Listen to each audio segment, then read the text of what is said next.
We are here in the Manhattan office in New York. We've got a room full of people.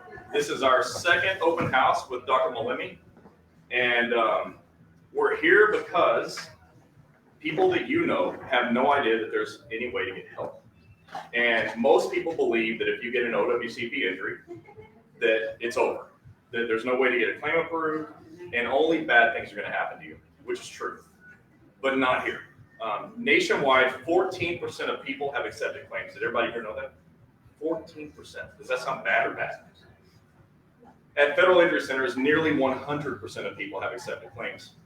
So that's what we're about. We get claims accepted, but the other thing we do is we pay attention to what your needs are. And we know that when you get hurt at work, you're not getting paid. And that's a big deal. So we also know that the surest way to get paid, this is a criticism, the surest way to get paid is to clock in. If you can go to work and clock in, you get paid, even on restrictions. And what we found out today, Joe did some research. Joe's back here. He's the one that brings franchisees on the way he's here with us tonight. We found out that our lowest number of any office that we have around the country, 93% of people are back to work at some level. Some of our offices are back to work 100%. So when I say that, I get asked, well, so what, are you the company doctor? No. Okay, just before we went live on here, I was saying that there's nothing more powerful than a common enemy, which is management, and that's their fault, not mine. Because I come from a management background. I know how to treat you all right. If you work for me, you'd all be very happy. But they don't get that. And we spent 8 hours yesterday with Rich Ray. Rich, I know you're watching. And Rich told us, and he's a NALC union rep, that management just treats everybody so poorly. And I said, well, gosh, if I was management, everyone would be happy. In fact, nobody would report work injuries. They'd be so happy to see me every day. But that's not your experience, unfortunately. But my message to supervisors is, hey, don't treat people so badly, because when they get the help they need right away, they get back to work fast. And that's what they want. Go back to work. That's what you want. Rich told me, 3 years ago, we just met him by chance. He said, Chris, I'm tired of seeing my carriers go homeless. Anybody here know anybody that had that problem? Or that's thinking about it? Like, how am I going to pay my bills tomorrow? Okay, so we have 2 people here right now that are saying, yeah, that's me. Well, when your claim gets accepted, you get all the benefits. When your claim's denied, you get none of the benefits. 0 of the benefits. Meaning you can't get paid. You can't get paid. You can't work because you're hurt, but you have to work because the rent's due. So what are you going to do? Well, too many people are going homeless and worse. So we have nearly 100% accepted claims and 93% on the low end return to work, which means people are clocking in and they don't have to worry about it. So that's why we're doing this open house tonight. But I read this study. You say because, and it doesn't matter what comes next. Just say because, and people are like, what's the reason? Well, our reason's really good, because when we help you, you don't have to go homeless. And people don't know. They have no idea. It's crazy. We've been doing this, Jeannie and I. Jeannie's in the back too. She'll never be on this camera. But in 2016, Jeannie said, we should do Facebook Live. I'm like, what's Facebook Live? I think it was pretty new. It was I think Facebook Live started in 2013, I think. I don't know. We were a little bit late. But she said, we should do Facebook Live and talk about work comp. It's like, who the hell is going to watch a show about work comp? That's so boring. I think I'm a little interesting, and I cannot make a boring topic interesting. Well, it turns out a lot of people, in the last 90 days, 1 million people saw our Facebook pages. That's insane. What are you people doing? Why are you watching me on a Wednesday night talking about work comp? Because I got nobody answering that question. It turns out there's nobody else helping. Right? There's nobody doing it. And I told her that she was crazy for thinking that we could do this. And as a result of that, we've helped so many people. But we're just barely scratching the surface. We've just now surpassed 5,000 accepted claims. 5,000. There's nearly 3 million federal employees. And the fact that only 14% have accepted claims has nothing to do with the total number of injuries. Because they don't report that. You know what you don't get to hear about? We don't hear how many people got injured and didn't report their claim. Because how do you track that? They didn't say anything. They're just toughing it out. Or they're the, as I call it, rub some dirt on it crowd. Well, you rub some dirt on it, you start losing benefits. So I have people in the room, I'm gonna ask for this, show of hands, who would like to lose any benefits? You're a federal employee, you have rights. Who would like to give up some of those? Any of them? Of course not. You know, you have friends at work that are suffering with this. They got hurt last week, last month, last year, and they haven't reported. You know, when you report your injury right away, somebody pays your medical bills for 60 days. That's crazy. Nobody knows about it. And I'm really sorry if you disapprove of this, but I'm going to say it anyways. The Department of Labor, who I love, and I think their investigators are fantastic people. And I'd like to have a beer with all of them, especially the guy that sent me a letter saying, take the CA16 off your website. So we were required, they forced us to take it down. That means you're never going to see it again if you don't ask for it. The CA16 pays your medical bills for 60 days. Did you get one? You did. Okay. How'd you do it? Ask my supervisor. Why'd you even know about it? Because I'm like an investigator and I do everything on my own. Most people aren't like you. So she said, I do everything on my own. I figure shit out. I did some Before investigation. you went up on ambulance, I got. Did you get a CA16? Did you get a CA16? Didn't know about it. Did you get one? You got one? Did you get one? Did you know about it? No. Okay, so one, did you know about it? I've seen it now, I know, I've seen CA16, CA20, CA7. Okay, so half of the people in this room knew about a CA16. That's the problem. It's invisible. And now I can't even have it on my website. So good luck, but ask for it. But the reason I even bring it up is because the people are waiting. I don't want to mess with this. I hear OWCP is a pain, it's a hassle. I don't want to do this. So they wait a month. Well, it didn't get better. Oh my goodness, it's not better. Guess what you just lost? You lost 45 days of time off. Now, who would like to be paid to be off if you can't work? Everybody should raise both hands, of course.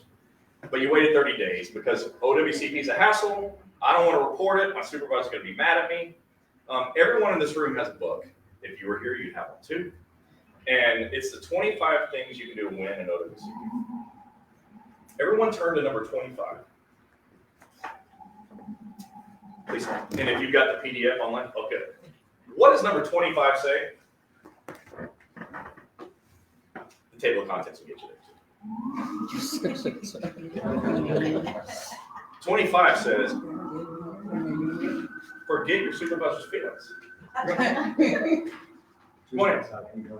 Oh. You're famous, she's going to count. Right, Right, isn't 25 forget your supervisor's feelings? Yeah. I don't care what my supervisor thinks. Now look, I don't want management to be mad at you any more than they already are. I don't know why they seem to hate you. If they loved you the way I do, they would just help you. But they're not that helpful, are they? They didn't want to. They didn't want to do any of that. Any of my paperwork. They don't want you to have that book right now. So maybe show it to them. Gotcha. Well, I haven't seen them. But this is the problem. And so that is why we do these open houses, because we're just trying to get people to know that there's another way to go. You don't have to suffer through this. Your management has no power over you. You know what their job is? Fill out the forms and get the hell out of the way. That's their only job. They think they have other power. They tell you, you can't go to the doctor you want to go to. You have to go to the urgent care center. Right, well that's crap. The law says you can choose any doctor you want. And by the way, you don't have to choose us. That's fine. If losing feels good, do something else. But you don't have to do that. You don't have to. Like, every one of you should go back to work tomorrow. If you're off of work, go anyways, and tell people, hey, you don't have to do this anymore. Nobody has to suffer with this anymore. And that's a thing that makes me personally very emotional because I've seen it. I mean, we've seen people kill themselves. And I want to minimize it over a back injury. Okay, look, I got a back injury. But like, it didn't have to be that way. It didn't have to be like that. Everyone can get their claim accepted. Everyone can get back to work. So that's what we're doing here. And I'd like to say I have more to say than that, but I don't. From here, what I need is for everyone here to tell somebody. You don't have to suffer like this. And everybody online, tell somebody, you don't have to suffer like this. We're in 27 states now. We're growing. But we're here. New York City, by the way, is where we're at. And we're here. Is it a pain to get here? Of course it's a pain to get here. I can't believe it took 45 minutes to go 5 blocks. But, another criticism, the pain of the injury is far worse than the pain of the drive. Getting here, this sucks. Having a denied claim sucks way worse. I'm telling you. Who here had a denied claim? Anybody? Denied claim? Anybody? Is it approved now? Now it is. Yeah, it's approved now. How about you? Mine's still pending. Still pending? It's getting approved, trust me. How about you? Most of them I do the beginning, and then you have to Yeah. go, gotta do it again. Right, but you know what a lot of doctors do? The claim gets denied and they're like, wait, I'm not writing another report. Yeah. I wrote it already. You figure it out. You know what we do? We go again. We go again. We go again, and we never stop. It's We not just what the go doctor again. says, it's how he writes it. It's how we write it. Exactly right. Yeah. And lazy medical reports equal denied claims. Mhm. Our reports are 5 pages long. You think it's lazy? We're putting some extra time into it. So, that's the message time. Tell somebody else. I like to do this. Do we have brochures? Okay. Raise both hands if you're willing to tell somebody, right? I mean, like, do you have a friend at work? Does anybody have a friend at work? I just had friends that host though. All right, well, if you don't have any, your job is to go to work tomorrow, find a friend. Because chances are they need help. And I know I'm making light of it, but seriously, like Rich said, I'm tired of seeing my characters go homeless. Me too. And that night, and by the way, we were doing a training on Zoom the first time we met Rich. What time did it start? 8, What time did it end? a little after A midnight. little after midnight. You know why? I want to help. But I can only help the ones that can hear me. And so we put it up live on social media because we want to reach more people so they can hear. And we tell you, but the truth is, like, the power of what we're doing is in you. The power is not in me. Like, I'm just talking to who's listening. But you can make more people listen. More people can know this is happening, And that's why we do this. So I'm going to open it up to questions. Does anybody there have any? And anybody here? There's a Jordan Lamb. He said, I've been injured as of January 18th and have been looking for another job that is not as tedious. I got a job offer that it was not as tedious. And I'm wondering, what is the best way to go about it? Should I resign and get cleared for my medical condition, even though I don't feel 100%, or should I just resign? Wow. I wish that wasn't the first question. I would not tell you to resign because you got to pay your bills. I will say this. You can resign and have lifetime medical benefits still. Once your claim's accepted, you can go work anywhere else. It doesn't matter. You'll be covered for the rest of your life. So whether you decide to resign or not, just know that file your claim, get the claim accepted, and then do whatever you want, you'll be able to. That's all. That's it. So far. Okay. So you can still get your medical claims paid even if Yes. you resign from the job? Absolutely, yes. Oh. Yeah, you can go work anywhere else. When your claim's accepted, the government is on the hook for you. They have to pay all your medical bills no matter what. Only You work on the anywhere. injury, only on the injury. Only on the injury. That's exactly Right, right. that's what I meant. If you get the flu later, you can't. No, it's only on the injury. Only on the injury. That's exactly right. How long? Forever. So OWCP gives you lifetime medical benefits. So anytime there's a flare-up, they cover it. You get a flare-up 20 years from now, it's covered. Now, you'll need a doctor to prove that that flare-up is related to that thing, but it's covered. You just need somebody like us that knows how to write that report. Who else? Come on. Do you charge for those reports? We don't charge for it. I've been doing federal workers' comp since 2007, and I've never taken a penny from anybody ever. I had a doctor charge me for every report. Well, that's the wrong Narrative. doctor. Yeah, that's wrong. Well, that's fine. Yeah. If our doctors did that, they wouldn't, so I can say this very confidently. If they did it, I just fired them. They're just gone. We'd never taken a penny. We never would. See, when you do a good job, OWCP pays you. So Department of Labor is the payer, just like Medicare, just like Blue Cross Blue Shield. They pay your bills. And when we do a good job, they pay our bills. When we do a bad job, should we get paid? Why? You're not getting paid. Why should I get paid? Why should Dr. Molina get paid? You're not getting paid. So that's our model. Never take a penny, ever. Did you ever work for the federal government? You and your wife? Never. No, you know what? I worked for a doctor in Texas. That's where I'm from. I learned this by accident. Realized I was pretty good at it. Joe was my consultant. He's a chiropractor. Joe was my consultant. When I left that office, he called me on my cell phone, I think the same day, and said, "You ready to get started?" With what? He goes, "Your idea." I don't have it. It was his. So very much, Joe. Am I entitled to my benefits from when they cut my case off? Because I've been trying to get a reconsideration ever since, Yeah, and they keep denying it. That's how I ended up here. yeah. Dr. Maloney is obviously doing my paperwork for me, but would I be able to get whatever benefits I didn't get since it was? So let's say you're off and you weren't getting paid? Mhm. Yes. You Well, can I get was that on back. light duty, so at first I was getting paid when I went back to work from the light duty, but it's been quite a few months now that Yeah. they stopped paying it because they sent me to their doctor and he said I was cleared for work, Oh, the second opinion doctors are great for that. and I Yeah. actually wasn't. And I went to a couple of doctors after that. Well, actually one doctor after that. And he was writing my my letters to get it reconsidered and reopened. I guess he wasn't writing it to their standard. For sure not. So that's how like I said, ended up here. But I was only getting paid for the time that I was at work and not those Not the couple other of time. hours that I was supposed to be getting You're gonna get that back. Okay. You're gonna get that back. So OWCP allows you to get paid for time off. They allow you to get paid for money you spend out of pocket. And you know why people spend money out of pocket? Because there's not enough of us around. And the other doctors want your money. We don't want it. You can also get paid for your travel back and forth to the doctor. You can get all that back once your case is totally opened up. And another question. Yeah. Say you got hurt again on the job during that light duty time. Sure. How Happens all the does time. that work when you are trying to get a reconsideration reopened and then you have a new case? Okay, so I'm gonna make sure I restate this question because this is actually really common.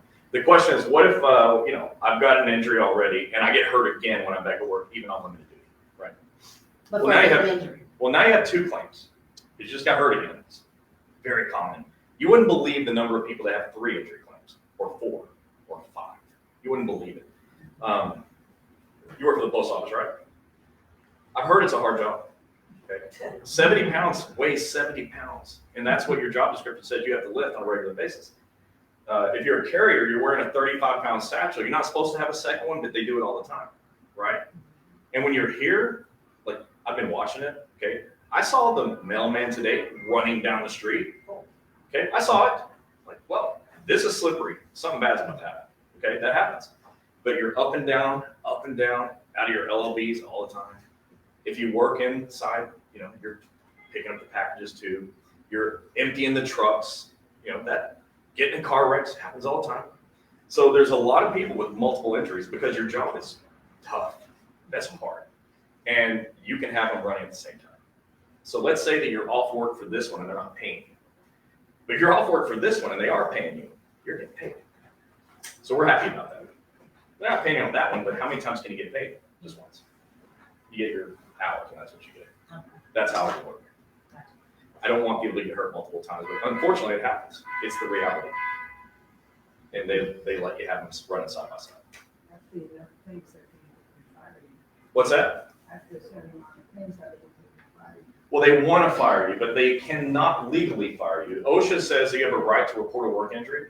It's your 6th employee right. And they tell you on another page it's a crime to prevent you from exercising your rights. That's OSHA. 1-800-321-OSHA. And it happens all the time. People are threatened all the time. I'm supposed to be nice to management. People are threatened all the time when they get hurt at work.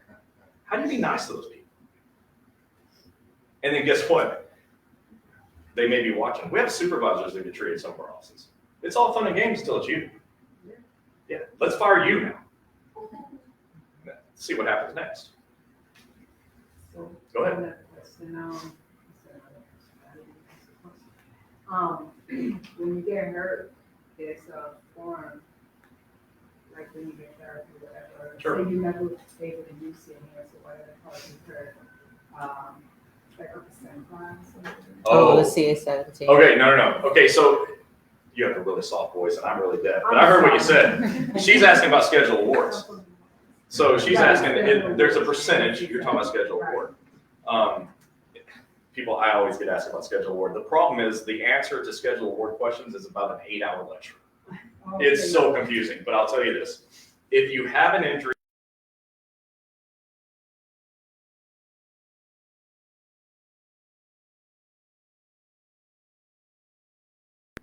It's not about fair. They don't rate that. But anything else, like your arms, your legs, But you can't do it when you're on workman's comp, 'cause they ended up. you can't do it at the same time. No. They don't let you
And I'm not supposed to say anymore that they're either dumb or playing dumb, but I don't know. You figure it out. I'm not sure they'll even understand me when I'm talking, but I'm supposed to be nice to them, so I will. Any other questions? Hey, what's happening with our screen over there? The Huh. Wi-Fi. All right, well, that's fine. Any other questions? Yeah. Yeah. Just for my personal situation, I just wanted to know. So now I'm coming to the end of my 45 days. Of your COP. So now I was told that going forward, I have to every 2 weeks go on eComp and do a CA7. So, That explained to me. all right, so there's no rule on this that I've ever found, and I've read everything. But in the process of reading everything, I also read a letter from a claims examiner once that told somebody to turn your CA7s in every 2 weeks. So I'd just go with that. They probably have a reason for that. But if your claim's not accepted, you're not getting paid. Well, no, I've already, Your claim's accepted. yeah, it's Oh. accepted. Yeah, I've been getting paid the COP, Yeah, but that doesn't mean your claim's accepted. So COP will pay you until either A, your 45 days is over, or B, your claim gets accepted. If your claim gets accepted, they automatically stop COP. Thank God. Yeah, so turn it in every 2 weeks. Every 2 weeks. After the fact. So in other words, like, this is my last week of the 45 days. I can't do it. I got to wait 2 weeks and do it behind. But start documenting the day COP is over. Start documenting on your CA7s. Okay. I Yeah. just want to make, because I tried to do it, and a thing popped up, said you can't do future dates, which, all right, it makes sense. Right, of course. But I just wanted to make sure, because the person that's designated from my union, who already, thinks I'm a pain because I constantly call them torture, she told me, no, you have to do it every 2 weeks. Yeah. And it has to be behind. You can't do It's it for the before. last 2 weeks. Which, okay, so I just Yeah. wanted to make sure. And now, They want to pay you on a regular basis is why. Now I say they want to pay you. It's not their money. The claim examiner is just checking off boxes, right, so then it gets sent to the supervisor. So the CA7, you fill it out on eComp. Right. But the second page of that is for the supervisor. So yeah, they got to do a thing. So they have to do it. Yeah. And when the option comes up, it says there's like 5 different options. I was told to choose leave without pay LWAP for sure. always. 100%. Okay. LWAP. So What's this that? way, they don't take my hours. That's the whole thing. I don't want. You want to use your sick and annual leave. That's Right, yours. exactly. Yeah, Exactly. that's yours. No, you use LWAP. But my claim was accepted weeks ago. I mean, so I don't think that I'm going to have. You still need the doctor to write a narrative that explains why you're out of work. It's crazy, but that you be sure you get that. He's going to write a report, and it's going to explain medically why you're not working when you're not working. And if you don't turn that in with your CA7, you'll never get paid. So be sure you turn that in with it. Just a regular document. Yeah, he knows what to do. You need we call it a disability narrative. Nobody else calls it that. That's what we call it. So just remember that. Tell him you needed that, and he'll write that for you. You'll get paid. Thank you. So, Yeah. it has to be leave without pay? Leave without pay, for sure. So it sounds counterintuitive, like, well, I don't want to leave without pay. Well, you left without pay, and so they're going to pay you. That's what LWAP is. I thought it was continuous. Well, continuation of pay is different. If you report your CA1 injury within 30 days, then you're eligible for continuation of pay, COP, for 45 days. But after the 45 days, there's another way to get paid when your claim's accepted, and it's LWAP, leave without pay. We're going to help you with that. This is a continuation of Jordan Lamb. Okay. He said, should I let my employer know that I haven't been on work comp? My next follow-up appointment is scheduled for May 15th, but this new job gave me an offer that would start as early as April 8th. This new job is more stationary. Do I need to get cleared first before I start my new job? Well, okay, so anybody that wants to go back to work, which I think should be everybody because clocking in is the best way to get paid, they need a CA17 duty status report from their doctor, regardless of what job they're going back to. The CA17 needs to indicate they can do that job. So that's going to be the key. It's just, does the job match your doctor's restrictions? Whatever it is, as long as it matches, do it. But the other thing I'll tell you is it's your decision. If you want to go against doctor's orders and go against restrictions, you can. Just don't recommend it because the best way to get better is don't do that. Sandra said, I had a rotator cuff surgery in 2000 in my right shoulder. It's bothering me again. Can I claim it for a second time? Well, if it's the same injury and that's a doctor's decision, not yours and not mine, you got to go to the doctor and say, is this the same injury? If it's the same injury, then it's a recurrence. It's a CA2A. But if it's a different thing, even at all, like, I could have like a AC joint that's got a problem. My shoulder hurts real bad, which happens to be happening.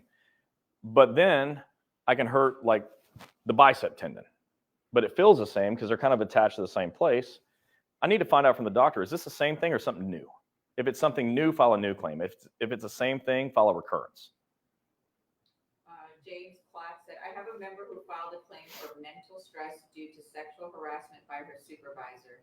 Denied lack of medical, doctor submitted with restrictions of working for that supervisor. USPS said they made LDO based on the denied claim. They won't allow her back unless she removes the restrictions. Is that CA-17 valid in a denied claim?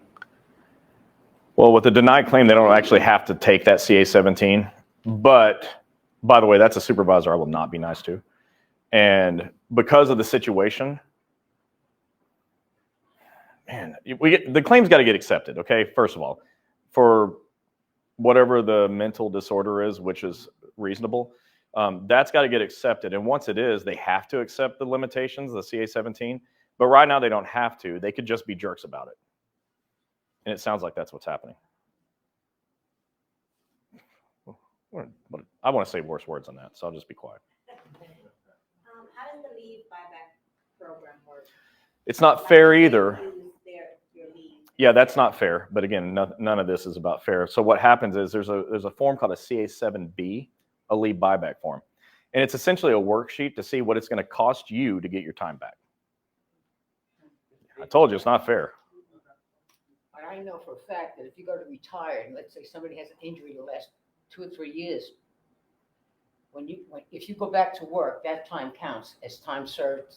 Yes. Service. Yeah, that's right. A lot of people don't realize that. That's But right. it's counted, and some union guys are telling employees that it doesn't when it does. It counts. It counts as years of service. Of course. As long as it's an accepted case. And that's going to matter when you retire. Yeah, it is. Yeah, It is. As it's a long big as deal. it's an accepted case. Yeah. Imagine if it's a few years. That's a big thing. It is a big thing. That's right. Yeah, Sorry, just follow up. that's fine. Does it, is it worth it to do the leave buyback? Or- I hoped you wouldn't ask that. That's a personal decision. Okay. When you look at it, if it's worth getting. So for me, here's what would make it worth it. If I could get 10 days back for the price of 1 day, I'm doing it all day long. Okay, I think like that. You may not think like that. So when you on comp, you have to pay them back. To get time back, let's say you use annual leave. You can buy that time back. Yeah, it's not fair. So it wasn't my decision to use my time? They did it anyway? They don't care. Okay, so, Now, they can recode that time. They can recode it. Like, here's what happens a lot of times. Someone will be on COP, and they'll take annual leave. Here's what I know, is that the supervisor can go in and change the coding of that to COP and just fix it. okay. And that's why you want to know who your union reps are. Okay, and as far as COP, since they used my annual leave instead of COP having started, does the COP start from the day that they gave me COP, or does it start from the annual leave that they were given? All right, so COP should start you're at the post office, your 3rd day off. And if you're out 2 full weeks, they give you the 3 days back. So what they did to me was, they paid me for like 3 weeks, 4 weeks with my time. Then they, within one of that last week of the 4 weeks they were paying me, they didn't pay me for 3 days, and then they started the COP. You should go, don't say the name. Do you know which supervisor coded it? I'm sure I do. You should just ask, are you dumb or playing dumb? Like, what happened here? They can fix this easily. Okay. But the only way they're really going to do it is if you get your union involved. Somebody's going to have to push them or kick them in the butt, right? That's going to have to happen. I don't condone violence. I don't mean it literally, but that's going to have to happen. Don't kick people in the butt. They don't like it. So then if they don't change it and fix it, Then you have to buy it back. okay. That's not fair. But that's a whole different kind of fair because management screwed up. But that's still a part of the 45 days. Yeah. Yeah, if you have COP for 45 days, it shouldn't be coded as annual leave. If you report your injury within 30 days, you're eligible for this, period. Yeah, so if you report it right away, or you said it takes 30 days, right? Because my supervisor. No. You have to do it within 30 days. Right, The best time to report is now. but so my supervisor, I went in the next day because I was like, shit, yeah. And then I went to the emergency the following day. And when I went back with the form from the emergency room, and I told her she had to fill it out so I could take it back, she was like, well, your 45 days except because you came in a couple of days. I said, it was only 1 day. And she said, well, it's exempt. It's no longer enough. You're not going to get paid 45 days. I said, what? Fill out the paper or leave it alone. And I just. If you report it on day 30, you will now get 45 days. That's the rule. To your supervisor. No, so I did. I don't care if you send smoke screens, and the smoke screens, they say, I'm hurt. It doesn't matter. You reported it. They say, well, you didn't fill out the CA1. That's not what it says. It says report to supervisor. You did it. You should have been on COP the whole time. So should you. So now, if you report an injury to your supervisor a couple of days after the injury happened, does that automatically deny your claim? No. Okay. Oh, absolutely not. That's why they say just do it within 30 days. To get a CA16, they say report within 7 days. There's no rule that says you must report now. Even the CA10, the CA10 is this form that's called what a federal employee should do when injured at work. Who's ever heard of that form, by the way? CA10, what a federal employee should do when injured at work. Doesn't that seem important? Like, it might tell you what to do if you get hurt at work. Right. I heard them get penalized, the employee, if they don't report it immediately. So the post office will do that. Yes. And then they'll penalize you if you do, but in different ways, through harassment and stuff. For my first injury that I reported 3 days later because I went to the hospital the day after when I left work because I had a concussion and I didn't know it. And they wrote me up and took me into the postmaster's office. And I was in You had a trouble. concussion and didn't know it because you're not a doctor? Right. Yeah. But I got in trouble and written up. And, Yeah, they try to put it on you. Yeah. Right. Because it was 3 days later. It's discrimination tactics. Oh, it happens all the time. So I was talking about this form CA10. It's broken down into these 5 parts, and it just tells you what to do. Report to supervisor, go to eComp, fill out a CA1, get COP. You can choose your own doctor. It's a really helpful form that nobody's ever heard of. Well, in the old days, and again, meaning just a few years ago, the bottom of the form said post on employee's bulletin board. Okay, so who here has been with their agency less than 10 years? How long? Only 4 years. 4 years. How long? 1 year. How long? 1 year. 1 year. I could have sworn you said 1 day. I was like, holy cow. I'm gonna be. 4 years. Okay. So less than 4 years ago, it said post on employee's bulletin board. It was, nobody ever saw that, right? Wasn't posted anywhere. And nobody here has ever even heard of the form, right? Okay. So now they changed the form and it says post on agency's website. So just a show of hands, who's going to go to your agency's website to look for a form you've never heard of? Not the one I hear You never heard of it.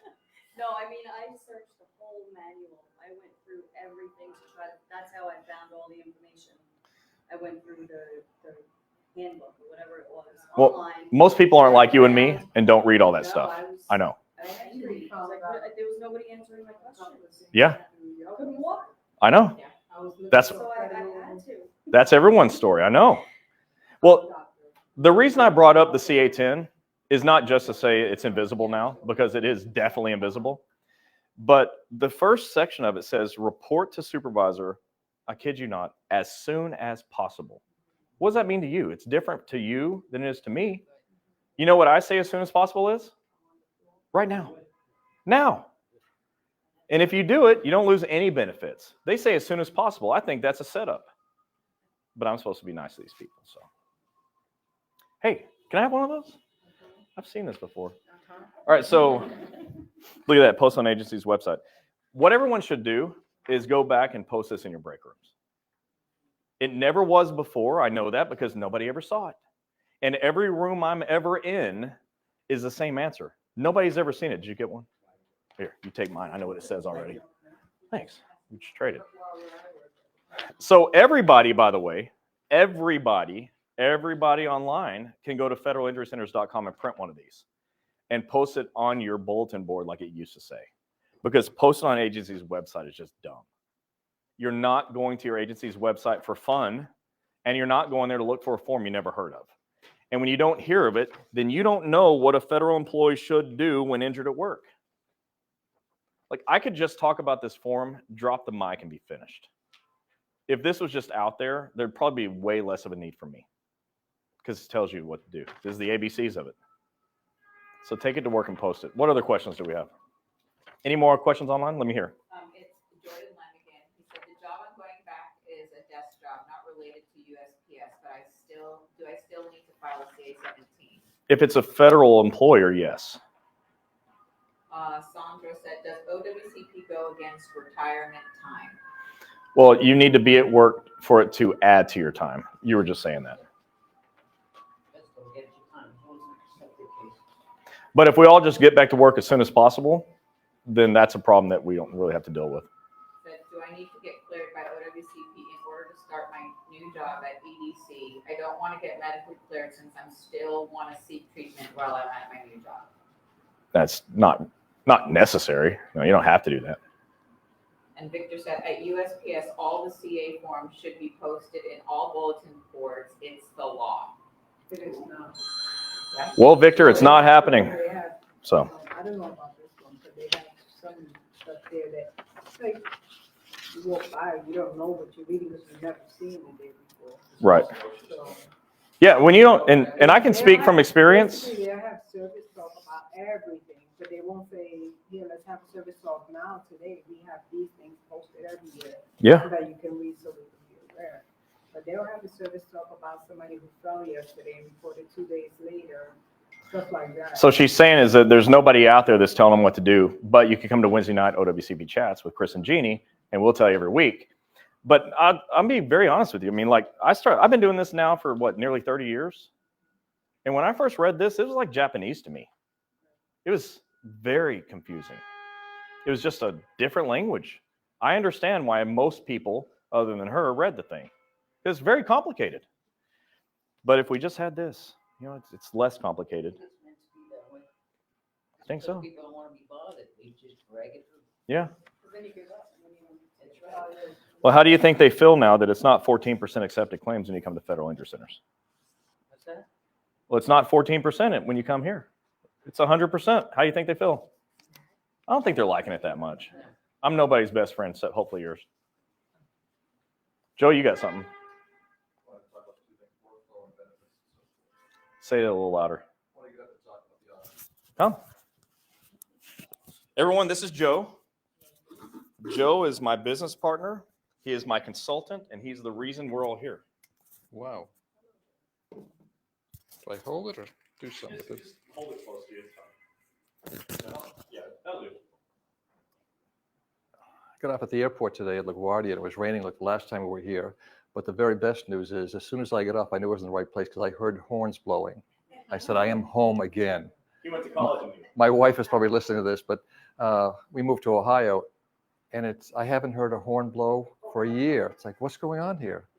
You can cut someone off and they won't even blow the horn. Here, if you're less, we were stuck in traffic, they're blowing the horn in front of people that are blowing their horn to get things going. So anyway. Somebody over there wanted to be stopped. So our focus is, and our past practices, we have done state workers' comp, but in this state, no fault and so forth. There was not a good resource to help injured federal workers. So when I met Chris and found out what he was doing, I said, you know what? That's going on in Texas, but in other parts of the country, we don't have a strong resource to help injured federal workers. And as caregivers, our focus is how can we help you so you don't have to suffer needlessly and you can get back to work, take care of your family, and so forth. When we found Dr. Malemi, I met Dr. Malemi probably a couple of years ago at a conference. Caring man, and by the way, he had a medical emergency in his family, so he couldn't be here tonight. That's what I understood. And so our condolences go to him and his family for their loss. But let me just tell you, the office is set up and geared for success for you to cater to what you need. It's not just the medical care. It's helping you navigate the forms, the CA7 that Chris talked about, applying for compensation. He mentioned some other forms, a travel form, 957 form, where if you come back and forth and you're doing, less than 100 miles, they'll pay you for that. But that's a form to be filled out. There's a 915 form. If you've paid money out, you can get that money back that he was talking about. Those are important things, but the most important thing is getting the care you need to help you get back to work and take care of your family. So here you have very few places you go into an office and you're going to see a medical doctor first. Most offices, urgent care, or other offices that treat like this, are you going to see maybe a chiropractor first? And by the way, I'm a chiropractor, so I'm not saying anything bad. But the only way your case gets unlocked is by seeing a medical provider, a medical doctor. You can have therapy by the chiropractor, but most other offices, you're going to see an NP or PA first. In this office, you're going to see the MD. Why is that important? Because the MD is the one who's going to finalize and get your case accepted and make certain you get the care and the benefits you need. Everyone else is adjunctive to that. In this office, you have the luxury of having someone who's not only an MD, he's a non-surgical orthopedist, meaning he specializes in muscle, joint, and spine problems. He works in a Surgicare down the street. He's got diagnostic testing here. He's got PTs and PTAs who work here, physical therapists whose job it is to work with people who have injured muscles and joints and tendons. This is not something they haven't seen before. This is what they were trained to do. You have something unique also. You have an acupuncturist here. No other office in the area has an acupuncturist on staff. So the office is well coordinated. You have at the front desk Jessica, who's been working here for a bit of time. She's going to help answer the calls and help with case management. It's hard to know everything that Chris knows. I don't know everything that Chris knows. That's a lot to know. But you're going to have people that can assist you like Jessica. And now we have a new person, Leslie, that's going to help with case management and picking up the phone call and returning phone calls right away. How many call an office and usually don't get a live person? If you go online to do anything online now, it's chat box, it's this, you want to return something to Amazon, why are you returning it, what's going on there? Here, you're going to have, this is a patient-centered model where you have medical first. On your first visit, now we had a protocol, we want you to work up the case first, then come in. The new protocol is if you're hurt and you call on a Wednesday, the next appointment's on a Friday, you're going to be in Friday, and you'll see the doctor. Now, when you see him for a complete examination, you have to get the paperwork started. You know that already, a CA1, a CA2 form, get everything you need to get going. But you're going to see someone who understands. Dr. Malemi has not just started doing this. He's been doing it for a while. But with coaching, you're going to have coaching in here. You're going to have the medical professionals to help you. You're going to have a trained staff that'll get you to the right spot. And by the way, if they can't help you here in terms of if you need other diagnostic testing, I see a gentleman from the MRI facility. They'll send you for an MRI because many times, as Chris talked about MMI, the only way to get MMI, and MMI stands for maximum medical improvement, you've gone through a course of care. You've had physical therapy, chiropractic, acupuncture for 6-8 weeks, 6-8 months, and you've gotten to the end of care where you're just not progressing. And maybe you're not back to work. So you're going to get a scheduled award, which is an impairment rating. So when Chris says rateable, it means that if this is 100% function in your arm and now you've lost 10%, that means you can get reimbursed for that 10% loss of function. If you lost a digit or you had a burn or you had a muscle tear or a tendon tear and it could not be repaired, it stands to reason that you're not the same physically as you were before the accident. The goal of any clinician is to get the patient, you, to a pre-injury status, if it's possible. But if you have a herniated disc, a muscle tear, or things that have gone wrong, it stands to reason you buy a new car and drive it off the lot. That car's new then. It's not going to be new after that. So to get you to a pre-injury status is an important feature. But if you can't get there, that's where the MMI, the maximum medical improvement, where the rating comes in. But back to the office, again, we went ahead and took a lot of the things we've done, and I've been out there for 40 years, practicing 40 years, and I no longer practice. This is my primary focus.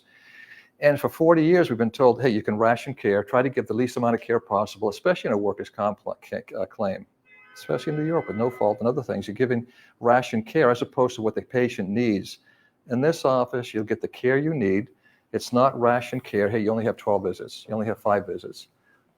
Dr. Malemi will write a report that indicates what your clinical situation is.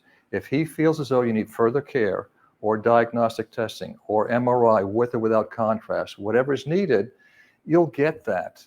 And you'll have the guidance to fill out the right form so you're protected as well. And you always have Gini and Chris at your disposal. You can shoot a text in or a question on OWCP chats, or you can messenger her. Gini loves when people message her, any time of the day, by the way. And I saw Try 2 o'clock in the morning. She's going to answer. I saw a post. I said, that can't be right. I saw something at 3 o'clock this morning. I was waking up to get to the airport in Dayton. And I said, that can't be right. She's awake? I thought it was automated, but no, she was awake. So my point is that if you're injured or know someone who's injured, you're in a good spot. Just know that, number one. Number two, you're in a caring environment where the doctor cares. How many have met Dr. Malemi? Oh, great. Okay, good. When I met him, and again, he's not here. I'm sure it would be better if he was here to talk to you, but I can tell you that when I met with him, I met a lot of doctors, and I worked as a VP of physician services at a hospital for a lot of years, and I hired and fired quite a few doctors. You want someone who's caring, has a good bedside manner, and who listens, and he has all those qualities. Yeah, we have to do some of the other stuff to make sure the process goes on. The paperwork has to get filled out. We have to put your notes in the computer, but he's got a very able staff here who's excited to do things and help and support that. So I guess my takeaway for you is the following. You're going to see an MD, you have a trained staff, Jessica's going to answer the phone, Leslie's going to help you navigate with your patient, with your paperwork, whether it's a CA1 form or CA2, help you with all the paperwork needed to get your case open and started. And by the way, Chris was right.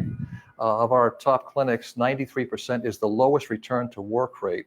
And why is that important? Because you've heard him say many times, the surest way to get paid is to clock in at work.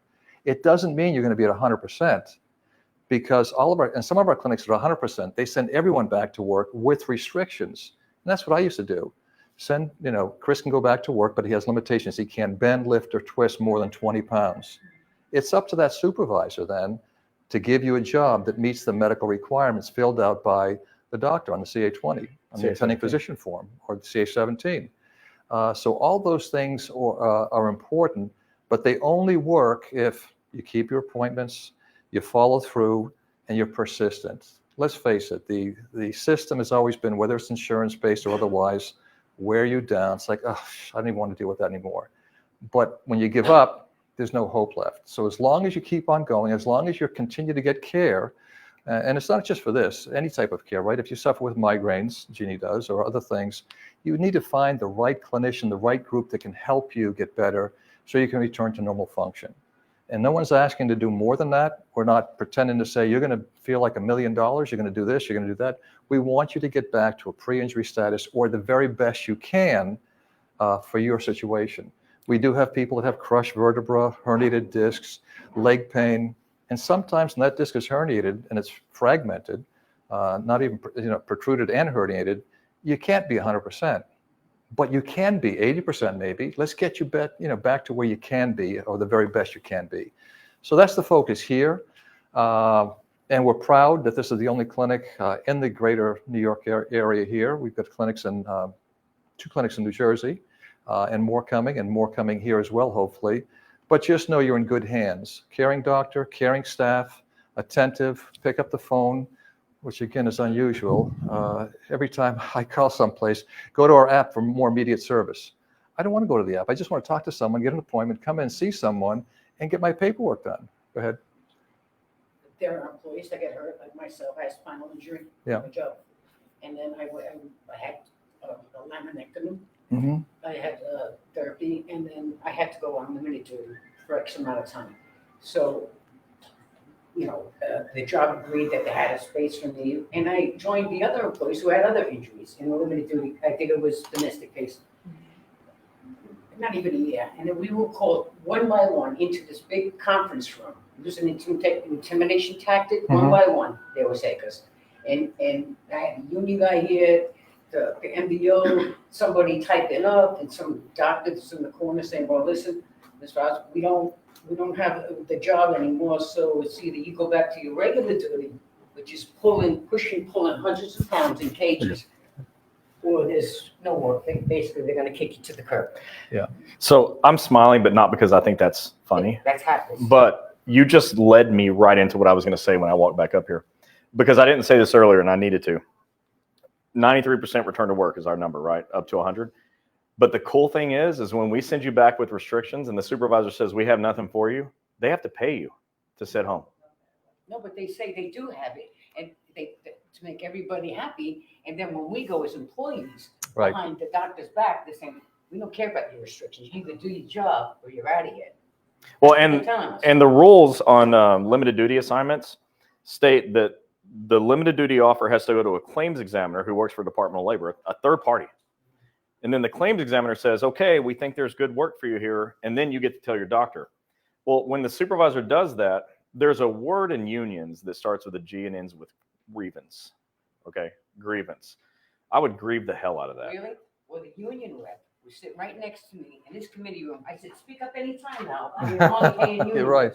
Because he was quiet as a church mouse because of the fact he wanted to keep his position sitting on his butt in the office doing nothing all day on Yeah. 4-1. I So, can't. so he was crossing the thing. He didn't do anything to defend any of us. So I can't fix that. All I can do is tell you No, I what the know, rules but are. this is happening to all of us. Yeah, I know. In different ways. I'd probably go above that person. Oh, yeah. I So would. part of what we found with that, and it doesn't take care of your entire question or thought there, is that when you have someone who's certified in physical medicine, someone who is up high on the food chain, on the ladder, so you have orthopedists, you have physical medicine doctors, and then you have primary care or internal medicine. A lot of times, Chris said, Lowly chiropractors. it goes to a second opinion. If that second opinion is not at the level of that specialist, the specialist has the trump card in that. The specialist, so a lot of times they'll say, well, we don't care what the specialist says. Well, why do they send you to a second opinion then? Right. They don't care what that person says. They can't have it both ways. I guess what I'm saying is that you have a specialist in the form of Dr. Malemi. What I have seen across the country, when a specialist weighs in, it's not 100%, but when a specialist weighs in and says, this is the way we think it is It's a here, game changer. it's a big game changer, because most of the people, when you go to urgent care, the emergency room, it's not a specialist. It's a PA, it's a internal medicine, it's an emergency room doc who says the following: listen, we didn't find any broken bones, no fracture, no dislocation, no pathology. You're fine. Here's a bunch of medication, go home, and if it persists, go see someone. And for years we saw that, only to say, hey, let's go have an MRI. MRI is done. Oh, well, somebody missed this because an X-ray doesn't show if you've got a ruptured disc or herniated disc or any type of trauma to the spine like that. X-ray just shows if something's broken, if there's pathology. So it may not take care of every situation, but what I have seen over the years is that when you have a specialist, and again, physical medicine, PM&R is a specialty, that's really high up there. And that carries a lot of weight, because the claims examiners use it both ways as well. They say, oh, this report was signed by, in one case, an OBGYN. Like, we're not going to take that. Or signed by an internal medicine. Our doctor said this. So we're trying to go ahead and put you people in the right position, or the best position to win. And winning just means that you get what you're entitled to, you get the care you need, and you get back to the way you were before that. But you're right. Or as close as They possible. sit there and say, well, I'm not going to speak up. Why would I speak up? I don't want to lose my job or get injured or have something happen. And the best way for us to handle that is get good, strong medicals, because at the end of the day, the medicals don't lie. An MRI doesn't lie. Now, I went back to work. Yeah. And I was pushing 800-pound BMC in JFK, because the bags you and I can get into and fit another person. That's how big these bags are. Wow. An 800-pound, and one of the wheels was not working right. Everything was jammed in with these new automation. They try to make room. So you're not supposed to be pulling anything, because safety is you're supposed to be pushing. Right. Uh-huh. But we had I said, can you give me a mail handler? Because that's not even my job. He said, we don't have a mail handler. Do the best you can. So you're And stuck. I wind up, it was 5 years later, I wind up re-injuring at same disc with more discs involved. Now they Yeah. want to do fusion on my spine. Oh, I'll be crippled by the time they finish. Well, yeah. That's basically what you told me, you gave in. No, I didn't. If you. I'm not working right You're now. not supposed to. Yeah. Yeah. So I forgot, I don't know, Matt has been very helpful in making certain that whether your claim's accepted right away or not, and Dr. Malemi orders an MRI for you, they'll go ahead and take you and get the MRI done. Is that right, Matt? That's correct, yeah. So we appreciate that, because our success rate is so high, and we tell our other people around the country, stick with us. We get a lot of the cases, 100% of the cases approved, close to 100%. Can you get this, can your office get this A7s from Workman's Comp? Like, can you get it? Can you get the report from the hurt employee? well, it's all on your e-comp file and your case file. Yeah, that's what I'm saying. So- Can you get that yourselves? No, Well, we would need your password and all that. So the way we do that in most offices, you'd sit with either Jessica or Leslie, and you download it, or they tell you how to download it, you bring it in, or have access to that, give it to them. Yeah. And this way we can go through that. We have case managers that work with the team here, meaning that if they need support, we make certain that they get the support they need to help fill out the forms and help you. So the answer is yes, but you would have to initiate that. Well, of course. Yeah. And you had a question. I have a question. So with the specialist being the doctor here, I had surgery. Do I have to, now that I'm coming here, do I have to continue with, because I know there's a thing on there about switching doctors and you have to fill out a report to like get approved to have a new doctor or something like that. Do I still have to see my surgeon? So let me give you a shortcut. There's a rule in OWCP that to change doctors, you have to write a request to change treating physicians. Right. And the claims examiner can say no. Okay. Well, they like to say no. However, there's another rule that says all referrals shall be accepted. So your doctor can write a referral. It just bypasses the whole thing. Because I would prefer to just continue to come here and not see my surgeon, because I go there for 5 minutes, he touches my foot, and he's like, okay, you're good to go. Yeah. There's another rule that says that any doctor that would like to remove themselves from a claim can just write a letter requesting it, and that also shall be granted. So your doctor can be removed.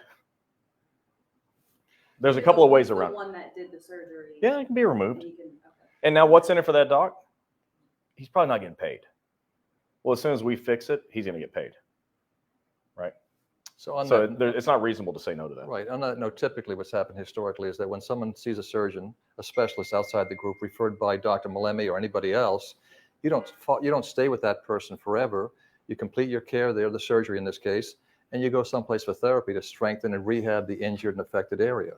And so that's where Dr. Malemi's group and the team would come into play here. If you're required, if the surgeon says they want to follow up with you once a month, or unless it's surgical or he's going to do an injection, there's not a lot more that the surgeon can do, because by definition they're doing surgery. My surgery was in October, Yeah. so I'm like, Yeah. I feel like there's no point in me Yeah. seeing him now that I'm. But your claim examiner may have listed this doctor as your treating physician. You would know that by looking at your case file. So Dr. Malemi's already put in paperwork, and I guess, I don't know if he's already got paid from them yet. So I don't want you to care about that at all. Yeah. Okay, that doesn't But I do, matter. I mean, yeah. But don't worry about that. He's going to be fine. Get a referral from that doctor. That's just the icing on the cake. That's it. You're open. And the doctor, why would he not want to? He never has to fill out another form, ever. Well, and there's another piece to that. The other piece, and I'll stop at this part here. When an MD refers to another MD, they're taught that. They're taught to refer to other specialists in the group. They're not taught necessarily to refer to a chiropractor or a PT or someone else. So when you're dealing with, I use the joke, when you're dealing with Cadillac or Mercedes, I guess, or maybe even Lexus, and your physician is a specialist, and Dr. Malemi is, one specialist referring to another one, that's very normal. Yeah. You go to a hospital emergency room, you're going to see this specialist, this specialist, this specialist. By the time you walk out, you're seeing, it's not referring to internal medicine. I'm not saying they have no place in this, but this is not. It's muscle and joint and spine problems. So it's very normal to refer to another specialist for ongoing physical medicine and physical therapy to help assist the surgical intervention that occurred. Very normal to do that. And that's the benefit, again, of the office here. Most of the other offices, the other one or two offices in the area, they have an MD on staff that never sees the patient. They never see the patient. Why anybody would go to an office where you're never going to see the MD, I don't know. It's hard for me to understand. If it was me or my mother when she was alive, I'm going to see who? And her broken tie. I'm going to see someone else, not the doctor. What did I come here for? So when you come to this office, you're seeing a doctor. You're not seeing a nurse. You're not seeing a chiropractor to help write the report. You're seeing an MD with a physical therapy staff. Thank you. So Kind of piggyback question with hers. She's already receiving her closely accepted, but for a reconsideration, do you still need a referral letter or anything from one doctor to the next if you switch them? anytime you're going to change doctors and you want the new doctor to be your permanent treating physician, you either need to get a claims examiner to say yes to that, or you need a referral. I've changed 2 doctors. They normally will just, it's funny. Okay, I don't want to talk about money because I don't really even care, but they'll always pay the doctor. That's why I said, don't worry about the doctor. It's going to be fine. So I handed everybody a brochure. Did you have anything else? I'm just cutting you off. It. No, I'm good. You can keep That it. was it? I got one too. Changing the doctor, can they actually deny? Oh, they do it all the time. Yeah. That's why we have ways around it. I actually have one more question. Yeah, please. With the pay, so limited duty, I don't know how it works, but maybe somebody. I'll tell you exactly what. Yeah. If you go back, how do you get paid? Do you get paid 4 hours here? Depends from on- comp or 4 hours Yeah. from the office, like how does that pay work? Let's say that you go back and you're restricted to 4 hours a day and your standard work shift is 8. Then along with your CA7, there's a form called a CA7A. It's a time analysis form.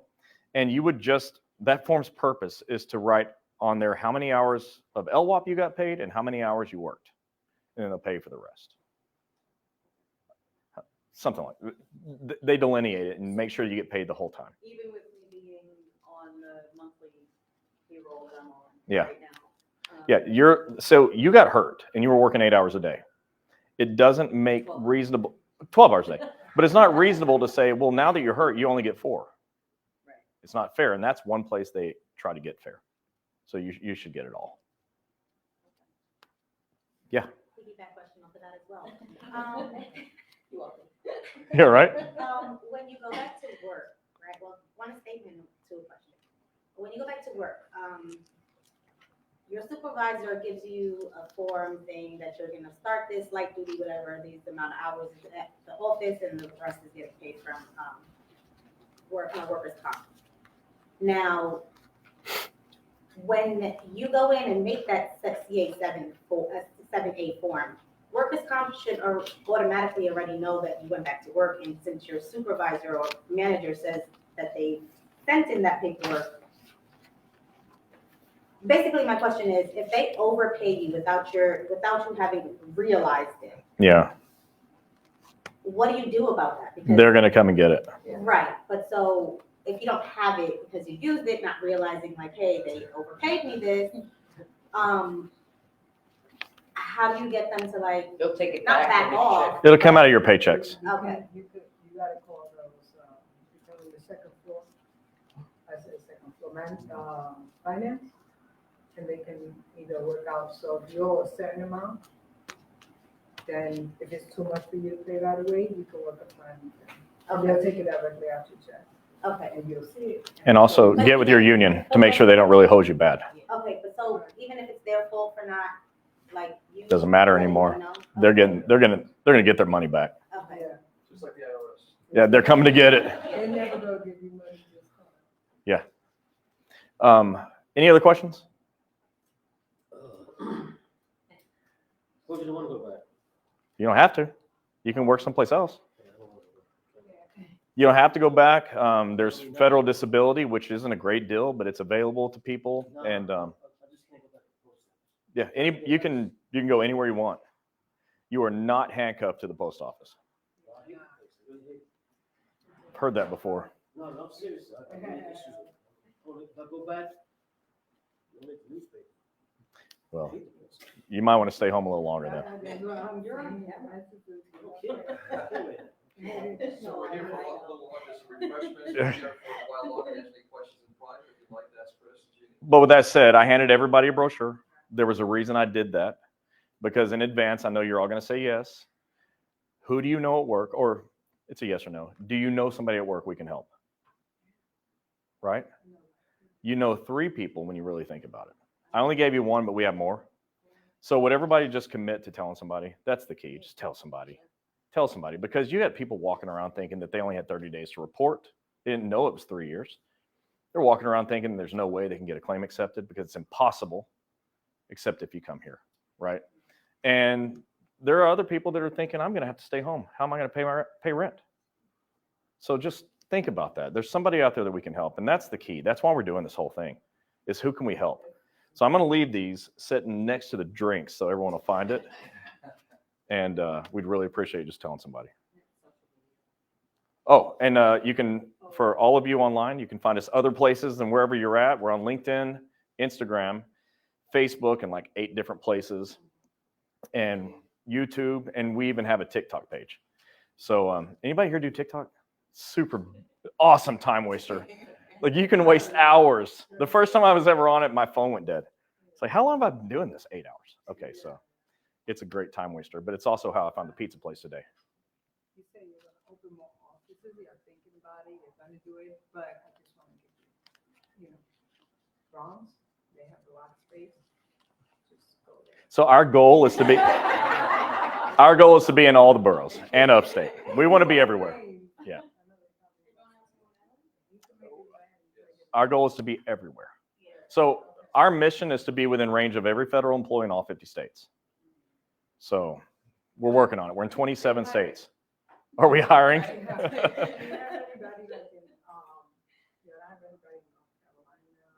I'm just thinking about my. We're in Charlotte. We're in Greenville, South Carolina as well. Yeah. Yeah. We've got several offices throughout the South. Just go on the website, that Federal Injury Center's website you're talking about, all the locations are there. Yeah. And in Florida, right? We got every corner of Florida. We got somebody. We live in Florida. That was easy for us. Yeah. Because we know everybody, so that wasn't that hard. Well, thank you all for being here. And all of you, thanks for your good questions. And follow us. We have a podcast. It's called the Breaking OWCP Podcast. That's Joe's favorite name. Breaking OWCP. We're breaking the code. We're not actually trying to break them, but they do that to you. And so I named it that. So go to the Breaking OWCP Podcast, and this will probably end up there because every time we do something live, we post it there as well. So people on the West Coast that are 3 hours behind us can have a chance to hear it. Because they're all still at work.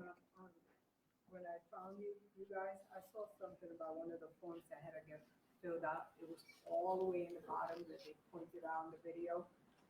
They said before you fill out the CA1 or CA2, make sure you fill this out. And it was all the way in the bottom that I already did it, and I was like, oh my gosh, I'm not going to be accepted because of that. No, you're going to be fine. Okay. All right, everyone. Thank you very much. See you next time.